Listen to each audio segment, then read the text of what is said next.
All right, let's talk about one of the biggest, most frustrating parts of learning English. You know what I'm talking about. That little voice in your head that's constantly translating every single word. It's exhausting. Today, we're going to break down how you can finally shut that voice off and start thinking in English automatically. Let's get right into it. So, does this feel familiar? You want to say something, but hold on. First, your brain has to find the right words in your native language, then it translates them, then you try to fix the grammar, and finally you can speak. It feels like you're always buffering, right? So frustrating. This quote just hits the nail on the head. You're not really in the conversation, you're just trailing it. You're constantly playing catch up with your own thoughts. And that's the exact problem we're going to solve today. We call this the translation trap. It's basically using your native language as this slow, clunky middleman for everything. And this habit, this little bridge in your brain, is what makes speaking feel less like a natural conversation and more like a really hard math problem. Now, a lot of people think that thinking in English is this magical level you unlock after years and years of study. You get to B1 or B2, and then boom, a switch flips. But what if that's not actually how it works?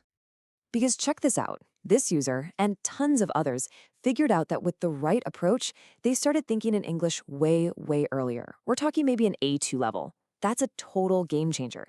It means you don't have to wait. And that brings us to the most important idea of this whole explainer. Thinking in English is not some far-off destination. Nope, it's a skill, it's a muscle, and it's something you can start building from day one. So the real question is, how do we start building it? Okay, technique number one. This is the simplest, most direct way to start rewiring your brain. The goal here is to smash that old translation bridge and build a brand new, super fast connection directly from the world around you to the English word for it.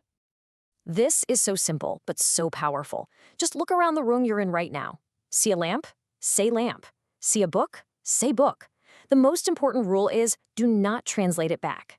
You want to link the image of the thing directly to the English sound. That's it.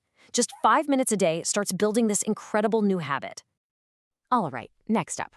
Once you're comfortable just naming things, it's time to add some action. This takes you from just looking at the world to actually living in it in English. The idea is to basically become the narrator of your own life. It might feel a little silly at first, but it's one of the most effective ways to make your brain switch into English mode while you're just doing your thing.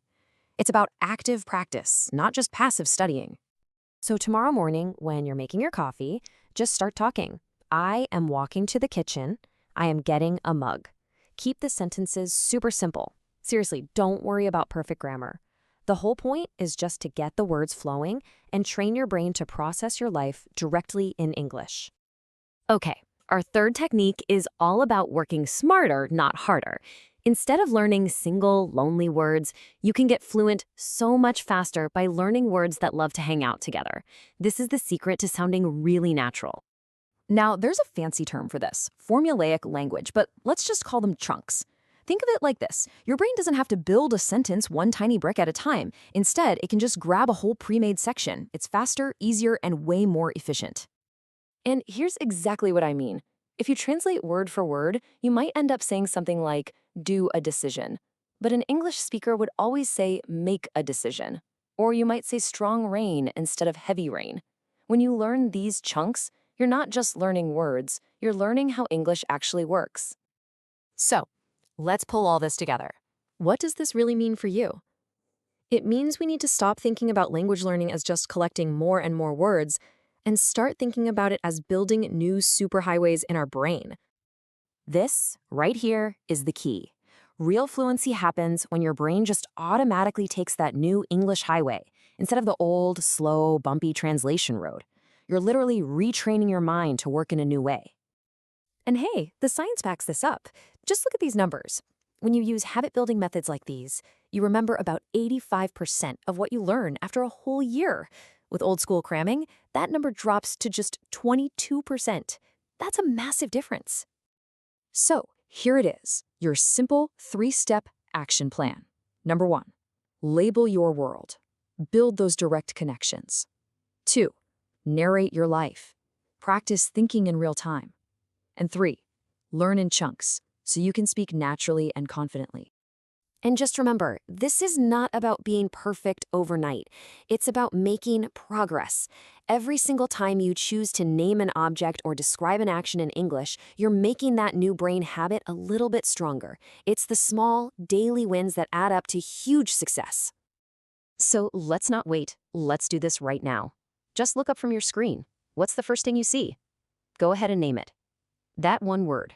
That's the start of your journey to thinking in English.